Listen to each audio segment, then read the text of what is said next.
네, 오늘 우리에게 주시는 하나님의 말씀은 신명기 21장입니다. 신명기 21장입니다. 22절로 23절. 신명기 21장 22절 23절 우리의 말씀을 다 같이 함께 읽겠습니다. 시작. 사람이 만일 죽을 죄를 범함으로 내가 그를 죽여 나무 위에 달거든 그 시체를 나무 위에 밤새도록 두지 말고 그 날에 장사하여 내 하나님 여호와께서 내게 기업으로 주시는 땅을 더럽히지 말라. 나무에 달린 자는 하나님께 저주를 받았음이니라. 아멘. 나무에 달린 자라는 제목으로 오늘 말씀의 은혜를 나누고자 합니다. 지난 시간에는 신명기 20장 1절로 신명기 20장 전체를 한번 생각해 보았다면 오늘은 신명기 21장 마지막 부분으로 신명기 21장 전체를 살펴보려고 합니다. 죄가 들어온 이후에 모든 인간에게 장착이 된 게 뭐냐면요, 종교성입니다. 그러니까 사람에게는요, 누가 가르쳐 주지 않았는데도 종교성으로 무장이 되어 있습니다. 그러면 종교성이 뭐냐? 어떤 종교를 가지고 있든지 간에 자기 구원에 몰두하는 것, 그걸 종교성이라고 하는 겁니다. 왜냐하면 죄가 들어오기 전에는 자기 구원에 대해서 관심이 없었습니다. 그렇지 않습니까? 죄가 들어오기 전에 무슨 자기 구원 타령을 아담이 했겠습니까? 죄가 들어오고 나서 자기 구원 타령을 한 거죠. 신이 나를 구원해 줘야 된다는 겁니다. 왜? 나는 나름 착하게 살고 남에게 피해도 안 주고 또 뭐 계명이 있다면 나름대로 열심히 지켰으니까 하나님은 나만큼은 구원해 줘야 됩니다 라는 그것이 종교성입니다. 성경을 경전으로 삼고 있는 종교들이 많지요. 그 종교들에서 무엇을 주장합니까?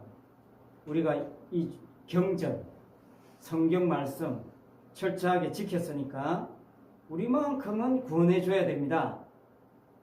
그게 뭡니까? 그게 유대교입니다. 하나님이 말씀을 주신 이유는 너희들은 지키지 못한다는 것을 알라고 주셨거든요. 그런데 인간은, 유대교는 어떻게 생각했느냐? 하나님이 이 말씀을 우리가 지킬 수 있으니까 지키라고 말씀을 주셨다. 그게 유대교입니다. 그래서 여러분, 모든 종교는 유대교에서 파생됐다, 그렇게 보시면 돼요. 유대교가 모든 종교의 시작이고 끝입니다. 출발이고 마지막이에요. 그러니까 유대교 이전에 있었던 종교도 사실은 유대교가 그냥 샘플입니다. 유대교 이후에는 뭐 더 말할 것도 없고요. 모든 종교의 본질이 유대교입니다. 그래서 유대교의 종교성이 뭐냐? 말씀을 지키는 내가 훌륭하다는 겁니다. 말씀을 지키는 내가 착하니까 하나님이 내게 복을 주셔야 된다는 거예요. 그게 유대교입니다. 다시 말하자면 나의 구원과 나의 그 훌륭함을 위해서 말씀을 지키는 것, 그게 유대교입니다. 종교성이죠. 여러분, 그런데 성도는 주님의 몸의 지체잖아요. 그러니까 주님의 몸의 지체로서 성도는 구원받았던 겁니다. 그러니까 지체로 구원받았다는 말이 뭐냐면요, 성도 개인의 자질로 구원받은 게 아니라는 뜻이에요. 주님의 몸 개념은 지체 자체의 자질에 따라서 구원도 주어지고 벌도 주어지고 그런 게 아니라는 뜻입니다. 지체는 지체 단독으로 구원을 시도할 수가 없어요. 여러분 팔 자신이 나 팔을 구원해 줘야 됩니다. 다리만큼은 구원해 줘야 됩니다. 이런 개념이 성립됩니까? 말도 안 되는 거죠. 고린도전서 12장 27절에서 너희는 그리스도의 몸이요 지체의 각 부분이라. 그러니까 너희가 누굽니까? 성도 아닙니까? 성도들을 향해서 지체의 각 부분이라는 거예요. 지체의 각 부분이 어떻게 각자가 그 지체들이 자기 구원을 주장할 수가 있습니까? 말도 안 되는 거죠. 몸 자체의 구원에 그냥 포함되어서 구원받는 거예요. 주님의 몸 안에 있는데 나를 구원해 주셔야 됩니다. 이상한 거죠. 주님의 몸은 이미 구원된 건데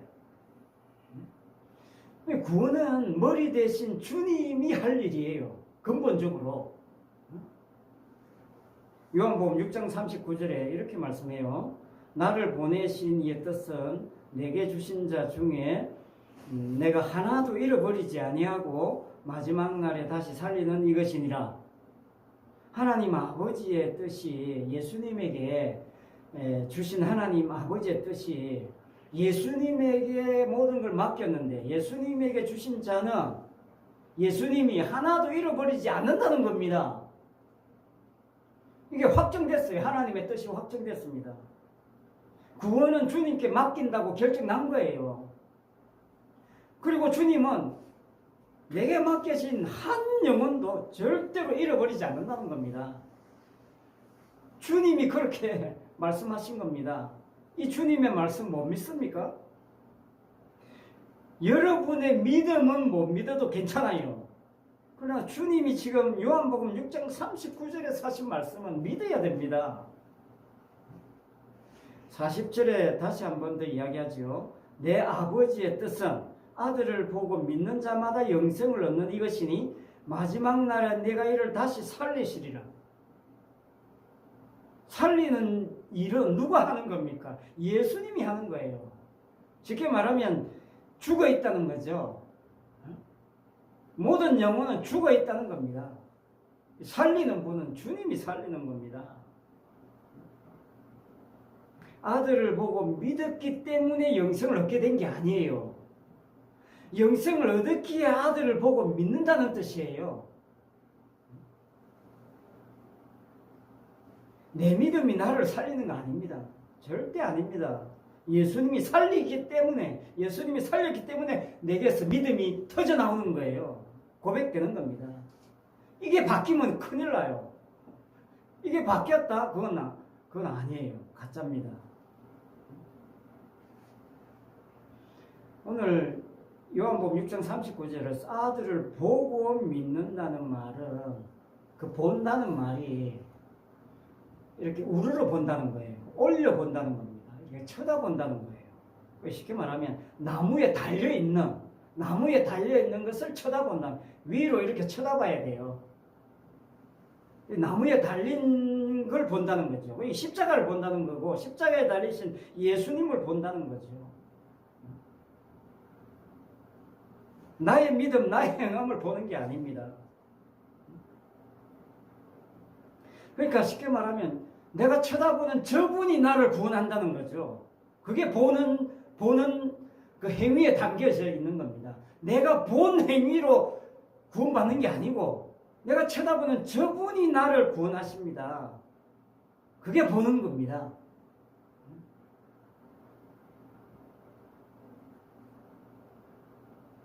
그래서 내가 이를 다시 살리리라. 주님이 살린다는 이야기 하시는 겁니다. 네가 쳐다보는 내가 너를 살린다. 그런 뜻이죠. 그러니까 아들을 보고 믿는 자마다 영생을 얻는다는 말은 내가 아무것도 한 것 없이 영생을 얻는다는 그런 뜻이죠. 절대로 아들을 믿는 내 믿음으로 구원받는다고 하면 그게 바로 행함이 되는 거예요. 그래서 탈락되는 겁니다. 왜냐? 주님의 구원은요, 내 쪽의 조건을 보고 나를 살리는 게 아니기 때문에 그렇습니다. 인간이 자기 구원에 집착한다는 자체가 뭐냐면요, 구원받지 못한 겁니다. 구원받지 못했으니까 계속 구원에 집착하는 거예요. 당신 구원받았습니까? 언제 맨날 몇 시에 구원받았습니까? 구원파입니다. 뭐 구원파뿐만 아니라 뭐 자기 구원받은 날짜를 막 따지고 고민한다는 자체가, 구원 타령한다는 자체가 이게 구원에서 지금 벗어나 있는 거예요. 여러분, 주님 믿잖아요. 주님이 하나도 잃어버리지 않는답니다. 그 주님 믿으면 되는 거예요. 주님이 잃어버리지 않는다는데 내가 잃어버릴까봐 전전긍긍, 나 구원 못 받으면 어떡하지, 전전긍긍 이러고 있다는 자체가 지금 주님을 못 믿는 거예요. 며칠 전에 제가 새로 간 직장에 설거지를 하면서 문득 말씀이 생각났어요. 여러분 설거지는 뭐 요만한 그릇 설거지 하잖아요. 저는 이따만 설거지 합니다. 그런데 그 설거지, 다른 사람은 설거지 굉장히 편하게 해요. 설렁설렁 해도 깨끗해지더라고. 그 저는 아무리 빡빡 밀어도 이게 깨끗해지지 않아. 근데 그 비결을 안 가르쳐줘요. 근데 자꾸 자세히 보니까 저는 작업을 다 하고 끄고 일 처리를 하고 이 설거지를 해요. 그럼 끄면 그 소치 식어버리잖아요. 식어버리면 설거지가 잘 안 되잖아요. 근데 저 옆에 이게 오래 일한 사람들 가만히 보니까 이렇게 켜놓고 설거지를 해요. 켜놓고 달구어지니까 물만 뿌려도 다 떡해져 나가는 거예요. 야, 왜 그걸 안 가르쳐 주죠? 신입에게. 그래서 저도 그 다음부터 그렇게 하니까 진짜 잘 설렁설렁 해도 되는 거를 빡빡 밀고 있었어요. 막 빡빡 밀면서 진짜 참 힘들다라는 생각이 확 드는 순간 이 소치 눈에 확 들어왔어요. 이 빡빡 밀리지 않는 그 소치. 그 매일 설거지하는 그 소치 갑자기 눈에 확 들어오면서 어떤 생각이 드냐면, 아, 그래. 이게 내가 힘든 게 아니고 이 소치, 내가 바로 이 소치다. 이런 생각이 팍 들더라고요. 그러니까 나는 소치고 솥을 닦는 나는 내가 아니다. 이런 생각이 팍 들어요. 쉽게 말하면 주님이 나를 막 씻어주고 계신다. 그런 느낌이 확 오는 거예요. 사실 느낌이 아니라 이 말씀이죠. 로마서 9장에 보면요, 바울이 성도를 그릇으로 봅니다. 토기장이 이야기를 해요. 토기장이가 진흙으로 하나는 귀 쓸 것, 하나는 천이 쓸 것을 그릇을 만든다는 거죠. 심지어 하나님이 그릇을 만드는데 하나는 진노의 그릇을 만들고 또 하나는 긍휼의 그릇을 만든다는 거예요. 와, 이게 정말 놀랍지 않습니까? 그 성도가 누구냐면요, 영광 받기로 예비하신 긍휼의 그릇이라는 거죠. 긍휼의 그릇으로 하나님이 토기장이가 돼가지고 성도를 만들었다는 겁니다. 그래서 로마서 9장 24절에 보면 이 그릇은 우리니 성도가 그릇이라는 거죠. 긍휼의 그릇이라는 겁니다. 아, 그래, 그 생각이 확 들면서요, 야, 이게 내가 힘든 게 아니고 주님이 힘든 거구나. 나는 그릇으로 그냥 주님이 닦으시는 건데. 그래서 여러분, 인생에 있어서 만약에 힘들 때가 있다. 힘들 때가 오면요, 내가 힘든 게 아니고 내 안에 주님이 힘들다. 그렇게 생각하시면 딱 맞아요. 진짜로. 왜? 나는 그릇이니까. 그릇을 닦고 씻고 깨끗하게 만드시는 주님이 힘든 거예요. 얼마만큼 힘들어요? 십자가에 달려 죽을 만큼 그 고통만큼 힘드신 겁니다. 주님이 힘드신 거예요. 성도는 긍휼의 그릇이라는 거죠. 그러니까 긍휼의 그릇이니까 뭡니까? 그 안에 뭐만 담겨 있어요? 긍휼이 담겨져 있는 거죠. 그 그릇 열어보면 뭐가 나와요? 긍휼이 나오는 거죠. 그 성도를 푹 찌르면 긍휼이 튀어나오는 거죠. 아, 솥을 씻는데 저 이 생각이 확 드니까 와, 정말 참 감사하더라고요. 야, 진짜 주님이 힘든 거구나. 내 인생이 내가 힘든 게 아니었어요.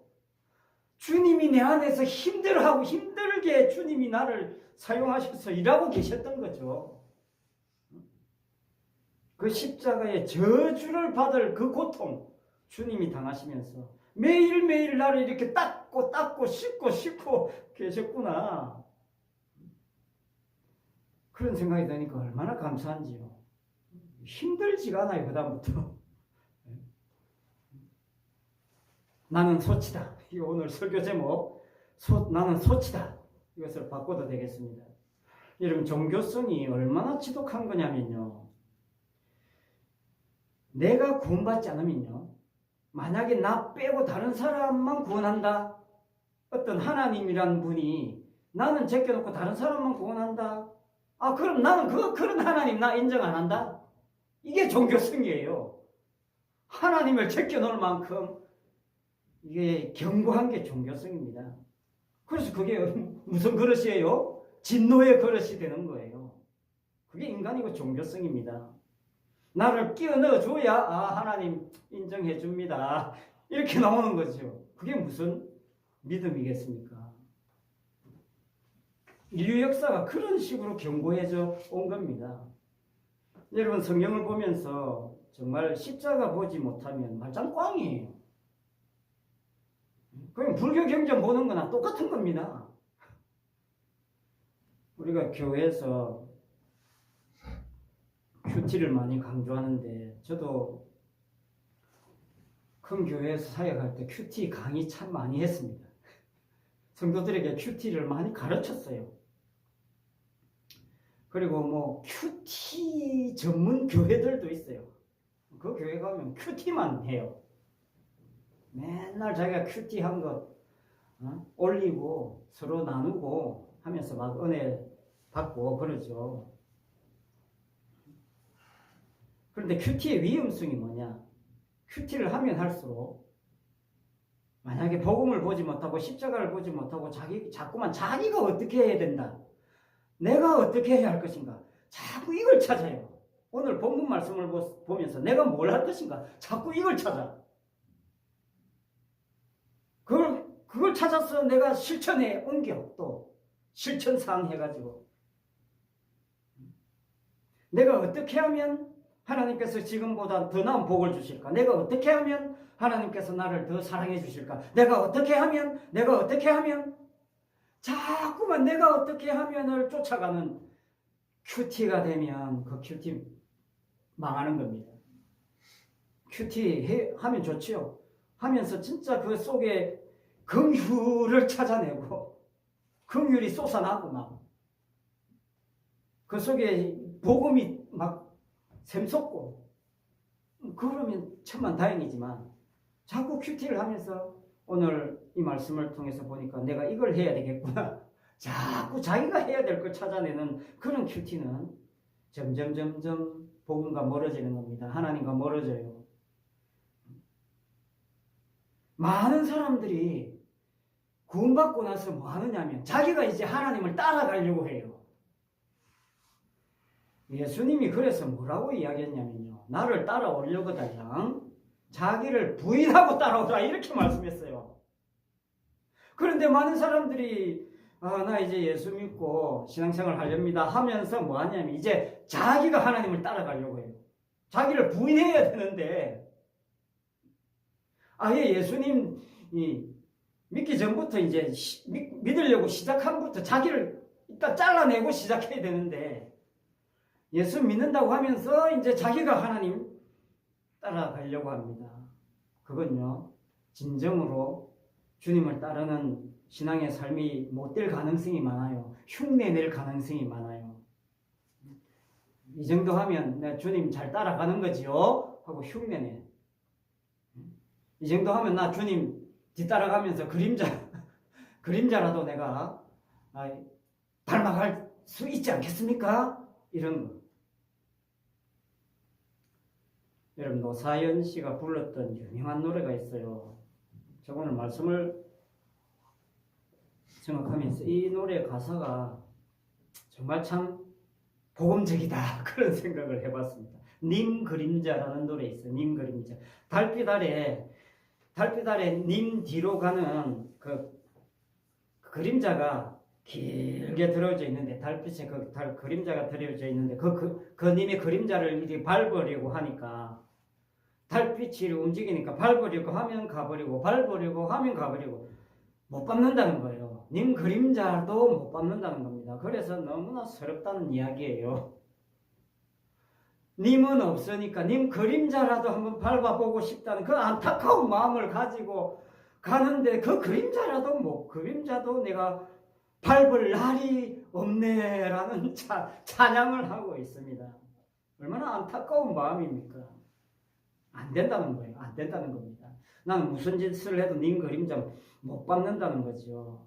내가 밟으려고 하는 거 안 된다는 겁니다.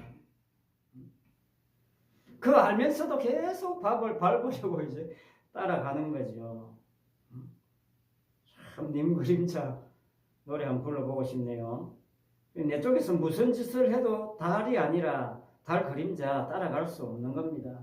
내 쪽에서 따라가려고 하는 모든 시도 그거 포기해야 됩니다. 바울은 오늘 신명기 본문을 인용하면서 갈라디아 3장 13절에서 바로 예수님에게 적용해 버립니다. 나무에 달린 자가 바로 예수 그리스도다. 그렇게 말씀하고 있습니다. 갈라디아 3장 13절. 그리스도께서 우리를 위해 저주를 받은 바 되사 율법의 저주에서 우리를 속량하셨으니 기록된 바 나무에 달린 자마다 저주 아래 있는 자라 하였습니다. 자, 나무에 달린 자 저주인데 그 저주가 뭐냐면 율법의 저주입니다. 율법의 저주. 율법의 저주는요,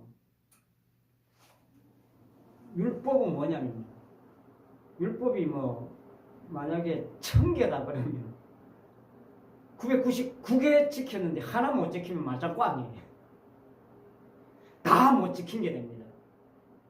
이게 무슨 말이냐면 못 지킨다는 그런 뜻이에요. 쉽게 말하면 인간은 율법을 못 지키면 못 지키는 것도 저주고 못 지키기 때문에 저주예요. 또 그렇기 때문에 인간이 감당할 수 있는 게 아니란 말이에요. 그렇기 때문에 예수님이 감당하는 겁니다. 예수님이 받으시는 거예요. 그 저주 주님이 받으시고 택한 백성 건져내는 거죠. 주님이 저주받은 효과로 택한 백성이 주님의 몸의 지체로 포함이 되어버린 겁니다. 흡수가 되어버린 거예요. 우리가 받아야 할 저주에서 그냥 그 저주를 확 없애버린 겁니다. 속량했다는 겁니다. 그렇다면 이제 뭘 하면 되겠습니까? 이제 예수 믿고 나서 그렇다면 뭘 하면 되겠습니까? 이게 이제 어려운 거지요. 십자가 믿고 구원받았다는 거죠. 그럼 이제 뭐 하면 됩니까, 목사님? 나 이제 교회 나왔습니다. 이제 뭐 하면 됩니까? 뭐라도 해야 되지 않겠습니까? 달 그림자라도 쫓아가야지. 신앙생활 좀 하는 것 같지 않겠습니까? 이렇게 이제 사람들이 그렇게 요구하는 거죠. 그게 신앙생활 열심히 하는 것인 줄 알고, 그러니까 목사님들이 이제 이야기하는 게 뭡니까? 주일 예배 빠지지 마세요. 또 이제 기도 생활 잘 하시고, 또 전도하시고, 또 봉사도 하시고, 헌금도 하시고, 이렇게 하면 참 훌륭한 신앙생활 할 수 있습니다. 이 정도밖에 이야기할 수밖에 없잖아요. 뭐라도 해야 되니까. 달 그림자라도 쫓아가야 되니까. 예수님이 저주를 받으셔서 우리를 속량했다는 것은요, 더 이상 뭘 할 게 없다는 겁니다. 제발 뭘 하려고 시도를 하지 마라. 이게 복음이에요. 주님의 저주 때문에 구원받았으므로 끝났다는 거예요. 주님이 대신 저주받아서 구원받았습니다. 이것으로 그냥 다 된 거예요. 다 충분한 겁니다. 그것으로 충만한 거예요. 거기에서 긍휼만 쏟아나면 되는 거죠. 그런데 그 긍휼의 그릇 안에다가 자꾸만 자기 행함을 축적시켜요. 긍휼이 자꾸 설 자리가 잃어버려요. 그 거꾸로 신앙생활하는, 다시 율법으로 돌아가는 그런 어리석은 신앙의 삶을 산단 말이죠. 성령으로 시작했다가 육체로 마치겠느냐. 이게 사도 바울의 안타까움이었잖아요. 많은 사람들이 그렇게 신앙생활을 하더라는 거죠. 그래서 오늘 본문 앞에 자, 4가지 큰 사건 간단하게 정리하고 마치겠습니다. 오늘 본문에 보면 오늘 이 나무에 달린 자 이야기하기 전에 4가지 사건을 다루고 있어요. 첫 번째는 범인을 알지 못하는 살인사건. 뭐 완전 범죄인지 모르겠지만 범인을 알지 못한 살인사건. 두 번째는 전쟁포로에서 잡힌 여자를 아내로 맞았다가 나중에 이제 이혼하게 되는 문제. 그 다음에 장자의 상속 문제. 마지막에 폐역한 아들 문제. 이 4가지 이야기를 다루고 있는데 이 4가지 사건이 다 공통점이 있어요. 핵심이 똑같습니다. 방향이 같아요. 공통적으로 강조하는 바가 있는데 그게 뭐냐면 결론부터 먼저 말씀드리겠습니다. 이 4가지 이야기의 핵심은 인간의 손때가 묻지 않아야 된다는 거예요. 네가 네 생각을 거기서 빼라는 거예요. 쉽게 말하면 자기를 부인하는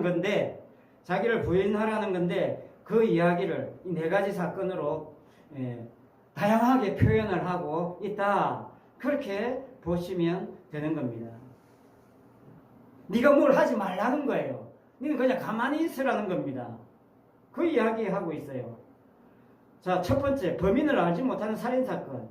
자, 범인을 알지 못한 살인사건이 있어서 범인을 잡으면 그 범인을 죽이면 돼요. 율법에 의해서 사람을 죽였으면 죽어야 되니까. 그러니까 사람을 죽인 범인을 알지 못하니까 대신 그 범인이라고 해서 죽여야 돼. 그 역할을 누가 하느냐? 암송아지가 해요. 그래서 범인이 없으니까 네가 범인 역할 해라. 그래가지고 암송아지 한 마리 잡아와가지고 암송아지 목을 꺾어 죽이는 겁니다. 그게 처리예요. 그런데 핵심은 뭐냐? 이 암송아지가 어떤 암송아지냐? 이게 중요해요. 이 암송아지가 어떤 암송아지냐면 부리지 않아야 돼요. 부리지 않아야 되고 멍에를 매지 않아야 돼요. 부리지 않고 멍에를 매지 않았다는 게 뭡니까? 인간의 노동에 포함되지 않았다는 거예요. 인간의 노동력에 이용당하지 않았다는 겁니다. 인간의 노동에 함께하지 않았다는 거예요. 인간의 노동에 손때가 묻지 않았다는 겁니다. 그 암송아지여야 돼요. 쉽게 말하면 인간이 거기서 관여하면 안 된다는 거죠. 인간이 뭘 할 게 없다는 겁니다. 너는 빠지라는 거죠. 인간의 노동이 첨가되면 안 된다는 겁니다. 그걸 누가 조사하느냐? 제사장이 조사하게 하는 겁니다. 그래서 거기에 제사장이 등장해요. 제사장은 그 점을 철저하게 이제 파헤치는 겁니다. 진짜 여기에 인간의 노동이 포함됐냐 안 됐냐 철저하게 조사하는 거예요. 제사장 역할은 그겁니다. 두 번째, 여자 포로를 아내로 삼았는데 살다 보니까 이제 막 그냥 헤어지게 됐어. 이제 더 이상 사랑하지 않아서 그런지 이혼하게 됐어요. 그런데 문제는 뭐냐면 이 전쟁포로거든요. 전쟁포로는 소유물입니다. 소유물. 내 소유물. 물건이에요. 그러니까 내 마음대로 할 수 있어. 사실은. 그런데 오늘 말씀에서는 전쟁포로로 잡혀온 여자를 아내로 맞았는데 다시금 이혼할 때 그냥 네 소유권을 포기해라 그거예요. 그냥 내보내줘라. 다른 데 종으로 팔지도 말아라. 그냥 보내라. 네 손 떼라 그겁니다. 네 권리를 포기해라 그거예요. 제발 그 여자에게 아무것도 하지 말고 보내라. 그냥 자유하게 해라. 그 이야기하고 있습니다. 세 번째, 장자의 상속권 문제 뭐냐? 어떤 사람이 두 사람이 아내가 있었는데 한 사람은 참 사랑하는 사람이고 한 사람은 미워하는 아내예요. 극과 극입니다. 둘이 아들을 낳았어요. 그런데 미워하는 아내의 아들이 먼저 장자가 된 거예요. 먼저 태어났어. 근데 사랑하는 여자에서 낳은 아들은 다음에 태어났어요. 그러니까 미워하는 여자의 아내의 아들이 장자라는 거예요. 그런데 사람이 내가 사랑하는 사람은 이 여자니까 이 여자의 아들을 나 장자 삼고 싶다. 절대 그렇게 못하게 하는 겁니다. 절대. 네 마음대로, 네가 네 마음이 동하는 대로, 네가 네 사랑이 기우는 쪽으로 일처리를 하지 말라 그런 뜻이에요. 네 감정에 따라 처리하지 말라는 그런 뜻입니다. 이미 장자라는 건 하나님이 결정해 놓은 거예요. 하나님이 결정해 놓은 것을 네가 바꾼다? 어림도 없다 그런 뜻이에요. 네 손 떼라는 겁니다. 이미 하나님이 결정해 놓은 거잖아요. 이미 장자로 태어났으니. 그러니까 장자의 상속권을 네가 사랑하는 사람에게 주는 그런 짓은 하나님의 뜻에 부합하지 않는다 그런 뜻이에요. 그러니까 거기에도 네 생각, 네 감정 치우치지 말라는 거예요. 마지막으로 패역한 아들. 패역한 아들에 대한 문제 참 중요합니다. 여러분, 부모 말에 순종하지 않았다, 좀 방탕했다, 술 좀 마셨다, 더 나아가서 아예 알코올 중독이다. 그렇다고 해서 부모가 자식 죽입니까? 아니, 내 자식이 내 말에 순종 안 하고 좀 허랑방탕하고 막 술에 쩔여서 산다고 해서 그 부모가 자식 죽입니까? 그렇지 않잖아요. 그런데 이 부모는 그런 아들을 죽입니다. 그런데 여기서 핵심이 뭐냐면요, 자기 아들을 누구에게 데리고 가느냐 하면 공동체에게 데려가는 거예요. 자기 아들의 문제를 자기가 처리하면 되잖아요. 이거 율법에 의하면 너는 죽어야 된다. 그러면 자기가 죽이면 되잖아요. 그런데 자기가 처리하지 않고 장로들에게 데려가는 겁니다. 공동체에게 데려가는 거예요. 자, 여러분, 이 아들이 이런 짓을 했습니다. 내 말에 순종을 안 해요. 허랑방탕하고 맨날 술 마십니다. 이 정도면 죽어야 되겠죠? 하고 내줘요. 그러면 그 공동체에서 어떻게 하느냐? 돌로 쳐 죽입니다. 이게 결정적이에요. 여러분, 하나님의 말씀에 순종하지 않는다, 세상에 그냥 푹 잠겨져 있다, 이건 뭡니까? 이미 죽었다는 거예요. 이미 죽었다는 거예요. 이미 죽었다는 것을 처리해 주는 겁니다. 이미 죽었다는 것, 죽었으니까 그냥 그 죽었다는 것을 드러내 보여주는 행위로 죽이는 거예요. 그리고 자기 개인사를 개인이 처리하지 않고 공동체에다가 맡기는 거예요. 이게 오늘 제가 처음부터 강조했던 내용입니다. 구원이 개인 구원이 아니에요. 주님의 몸에 포함돼서 구원이에요. 절대 내가 내 개인 구원을 주장할 수가 없어요. 나 구원해달라 주장할 수가 없어요. 잃어버린 자는 주님이 찾아내시는 겁니다. 그래서 공동체입니다. 우리가 이 공동체의 한 덩어리예요. 내 구원 따로 챙길 수 없어요. 절대로. 그래서 자기 개인사를 공동체에 갖고 와서 처리하게 한 겁니다. 개인 박살내고 자기 부인하고 공동체에 합류되는 거예요. 이게 십자가입니다. 이게 주님이 나무에 달려서 저주받은 이유입니다. 모든 택한 백성을 한 몸에 그냥 집어넣어 버리는 사건. 그게 나무에 달려서 저주받는 사건, 십자가 사건입니다. 말씀 정리합니다. 오늘 본문을 해석한 바울의 갈라디아 3장 13절 다시 생각해 보면요. 그리스도께서 여기서 두 번 강조해요. 그리스도께서 우리를 위하여, 나를 위하여 아니에요. 그리스도께서 나를 위하여 저주받은 바 되사 율법의 저주에서 나를 속량하셨다 아니에요. 그리스도께서 우리를 위하여 저주받은 바 되사 율법의 저주에서 우리를 속량하셨다. 이게 바울입니다. 바울의 교회론이 그리스도의 몸이거든요. 우리라고 하는 것의 이 효과는 예수님의 저주가 먼저 있었기 때문에 발생된 효과입니다. 결과예요. 결과물입니다.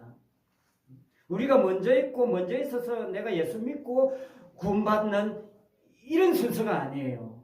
예수님이 먼저 저주가 있었고 그 효과가 우리에게 확 쏟아부어진 겁니다. 그게 공동체 효과고 몸의 효과입니다. 그러니 제발 너는 좀 빠져달라는 거예요. 수진이의 명대사 생각납니다. 제발 좀 비켜줄래? 제발 너는 좀 비켜라 이거죠. 나는 좀 비켜. 이 몸덩어리가 있는데 십자가 앞에서 우리 개인의 자질, 개인의 생각 좀 빼내자는 겁니다. 여러분 우리가 왜 태어났습니까? 예수님의 십자가 능력과 효과 때문에 우리가 발생된 거예요. 왜? 우리가 지키지도 못하고 지킬 필요가 없기 때문에 율법은 하나님의 말씀 우리가 지키지도 못하고 지킬 필요가 없어요. 주님이 다 지킨 겁니다. 주님이 다 지킨 효과를 우리에게 그냥 덤으로 확 선물로 주신 거예요. 십자가 안에서 달 그림자 따라가려고 하지 마시기 바랍니다. 소용없어요. 십자가 이미 왔는데 그림자에 매여 있을 필요 없습니다. 율법을 그림자라고 했잖아요. 행함이 그림자입니다. 그림자 쫓아갈 필요가 없어요. 실체가 왔는데. 십자가 앞에서 그냥 마음 편하게 사시면 돼요. 힘들면 내가 힘든 게 아니고 주님이 힘든구나. 요거 딱 생각하시면 돼요. 거기에 진짜 평안이 오더라고요. 주님이 진짜 거기에 평안을 주셔요. 내 안에 주님이 힘드시는구나. 내가 고통스러우면요. 내 안에 주님이 고통스러워 하시는구나. 나는 왜? 걸으시니까. 나는 걸으시니까.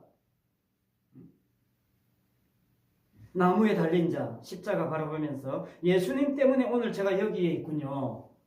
예수님의 그 나무에 달린 저주받은 것 때문에 오늘 내가 이 땅에, 이 양산 땅에 여기에 있군요. 이렇게 고백하는 사람을 보고 성도라고 하는 겁니다. 십자가의 정인이라고 하고 그리스도인이라고 하는 겁니다. 성령 받았다고 이야기하는 거죠. 혹시나 누가 당신 구원받았습니까? 언제 구원받았습니까?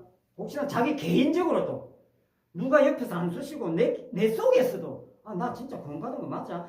이런 소리, 이런 누군가가 이야기한다면 나 언제 1900 몇 년도에 나 어느 교회 세례받았습니다. 이런 이야기 하지 마세요. 그게 구원받은 날짜 아닙니다. 나 그냥 예수님의 피로 구원받았습니다. 언제 어디서 어느 날짜 아무 소용없어요. 인류 역사가 지금 몇 년인데 그런 거 따집니까? 그냥 예수 피로 구원받았습니다. 예수 안에서 시간 개념이 박살나기 때문에 그래요. 모든 시간은 십자가가 중심이에요. BC, AD가 십자가 중심으로 갈라진다니까요. 놀랍게도 그게 지금 이 세상의 시간 기준이 그냥 예수 피로 구원받았습니다. 이것으로 끝이에요. 왜냐하면 제가 그런 경험이 있기 때문에 그래요. 새벽기도 하고 있는데 어떤 사람이 와가지고 구원파가 와가지고 치료하고 구원을 걸고 물고 늘어질 때 저는 십자가만 믿습니다. 그 이야기만 하면 말이 안 통해요. 그 사람들하고 사실 말이 안 통할 수밖에 없죠. 말 통하면 이상한 거예요. 예수 피로 구원받았던 말은 내가 나에게 어떤 작용을 가한 것이 없다는 거예요. 오직 순수하게 피로 구원받았다는 겁니다. 그렇기 때문에 자유하라는 거예요. 나는 그냥 그릇이니까 주님이 긍휼의 그릇으로 그냥 이렇게 아름답게 빚어놓았으니까 얼마나 감사하냐는 거죠. 긍휼의 그릇에서 긍휼만 나오면 되는 거예요. 내 권리, 내 착함, 내 행함 그런 거 여러분 긍휼이 샘솟으면 긍휼이 풍성하면 그런 겁니다. 성도는 예수 피로 구원받았기에 지금 내가 기도하고 있고 예수 피로 구원받았기에 지금 예배 드리고 있고 숨쉬고 있고 열심히 일하고 있는 겁니다. 우리가 이 땅에 태어날 때 내가 관여한 바가 없었듯이 우리가 구원받은 것도 내 쪽에서 아무 관여한 바가 없습니다. 아무 이유가 없이 구원받은 겁니다. 십자가의 능력으로 구원받은 겁니다. 이유 없는 것을요 사람들은 억지로 이유를 만들려고 해요. 그게 종교성입니다. 내가 예수 믿었기 때문에 내가 어떻게 했기 때문에 내가 이렇게 희생했기 때문에 내가 어떻게 했기 때문에 자꾸만 그걸 가지고 근거를 차곡차곡 쌓으려고 해요. 아닙니다. 주님이 그릇 열심히 닦고 계시는 겁니다. 우린 그냥 그릇이에요. 긍휼의 그릇으로 감사하며 살면 되는 겁니다. 얼마나 큰 축복입니까? 주님이 자기 피값으로 사신 성도를 잃어버리겠습니까? 절대 그런 일 없습니다. 주님 잃어버리지 않습니다. 한 마리 양도 잃어버리지 않습니다. 찾아다니시잖아요. 그러니 걱정하지 마시고 마음 편하게 주님의 긍휼의 그릇으로 늘 기뻐하며 감사하며 사시기 바랍니다. 기도하겠습니다. 아버지 하나님, 이 땅의 삶이 인생의 삶이 결코 사실 만만치 않습니다. 녹록지 않습니다. 많은 힘든 일이 수도 없이 많고 고통과 고난과 전쟁과 자연재해와 온갖 사건 사고들이 이 세상에 얼마나 많이 일어나고 있는지 모릅니다. 아버지 하나님, 그러나 그 속에서 아버지 하나님, 주님의 그 십자가의 저주의 고통을 우리가 바라볼 수 있는, 주님이 고통받고 있다는 것을 바라볼 수 있는 그 덕분에 나는 아버지 하나님 긍휼의 그릇으로 이렇게 하나님의 주님의 그 몸된 교회에 그냥 소속된 포함되어 버린 이 놀라운 은혜에 감사 찬양 영광 돌리면서 아버지 하나님 주님과 함께 참으로 복된 삶을 누릴 수 있는 그런 자유한 삶을 누릴 수 있는 그런 우리 모든 성도들이 될 수 있도록 아버지 하나님 함께하여 주시옵소서. 감사를 드리며 예수님 이름으로 기도합니다. 아멘. 찬송 413장입니다.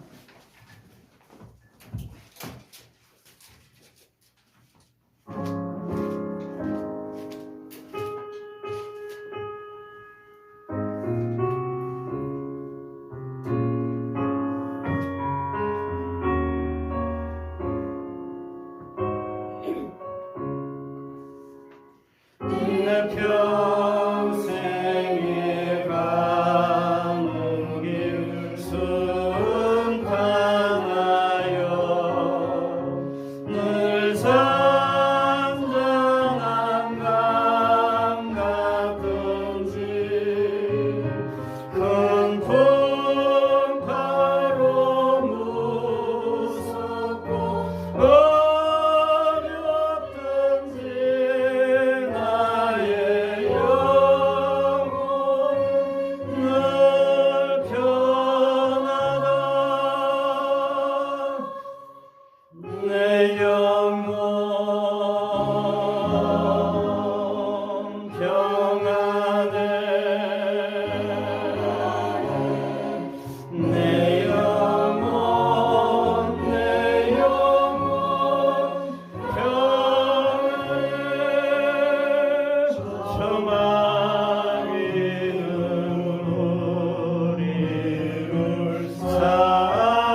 지은 죄 수홍빛 같더라도 주 예수께 나르며 그 십자가 피로써 다시 세상 있는 보다 정하리라. 내 영혼 평안해. 내 영혼 평안해. 저 공중에 구름이 일어나며 큰 나팔이 울릴 때에 주 오셔서 세상을 심판해도 나의 영혼 겁없으리. 내 영혼 평안해. 내 영혼 평안해.